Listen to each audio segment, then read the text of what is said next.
দুর্নীতি ধারণার সূচকে আবারও দুঃসংবাদ পেল বাংলাদেশ। এই সূচকে বিশ্বের বাংলাদেশের অবস্থান 151তম। এর আগে অবস্থান ছিল 149তম। আজ মঙ্গলবার এক সংবাদ সম্মেলনে এই তথ্য জানান ট্রান্সফরমেশন ইন্টারন্যাশনাল বাংলাদেশ টিআইবি নির্বাহী পরিচালক ডক্টর ইফতেখার জামান। বার্লিক ভিত্তিক ট্রান্সফরমেশন ইন্টারন্যাশনাল টিআইবি পরিচালিত দুর্নীতির ধারণা সিপিআই 2024 এর বৈশ্বিক প্রকাশ উপলক্ষে ধানমন্ডিতে টিআইবি কার্যালয়ে এই সংবাদ সম্মেলন আয়োজন করা হয়। সংবাদ সম্মেলনে জানানো হয়, বিশ্বের 180টি দেশের মধ্যে সবচেয়ে দুর্নীতিগ্রস্ত দেশের তালিকায় বাংলাদেশের অবস্থান 14তম।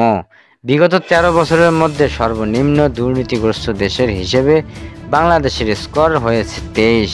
সমান স্কোর নিয়ে বাংলাদেশের সঙ্গে একই অবস্থানে রয়েছে কঙ্গো ও ইরান। টিআই বলেছেন, 100 স্কোরের মধ্যে বাংলাদেশ পেয়েছে 23, যা গতবারের চেয়ে 1 পয়েন্ট কম।